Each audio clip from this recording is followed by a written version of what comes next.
Welcome to our channel. Today we how to install Judge.me for product review collection in WooCommerce step by step clearly. To install Judge.me for product review collection in WooCommerce, begin by logging into your WordPress dashboard. Navigate to the plugins section on the left sidebar. Click on Add New. In the search bar, type Judge.me product reviews. Once you locate the Judge.me product reviews plugin, click on Install Now.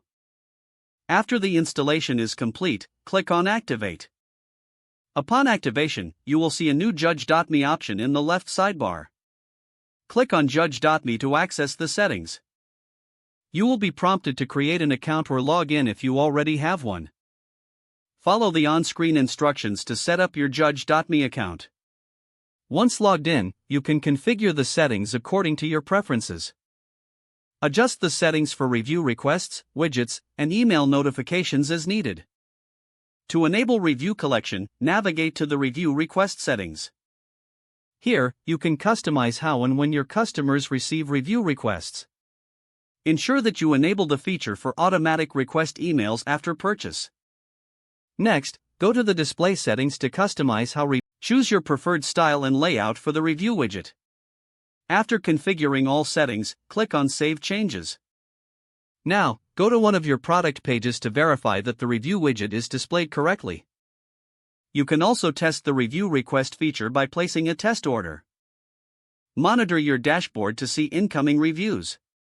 That concludes the installation and setup of Judge.me for product review collection in WooCommerce.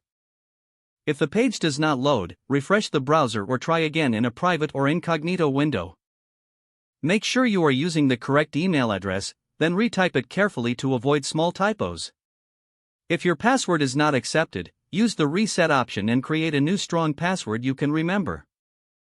Check your spam folder for verification or security emails, then complete any requested confirmation steps. Enable two-factor authentication if available to improve account security and reduce unauthorized access risk. After signing in, review your profile details so your contact information and settings are accurate and current. If you see an error message, note it down and try again after restarting your device and internet connection. Don't forget to like this video and subscribe to our channel for more step-by-step tech guides.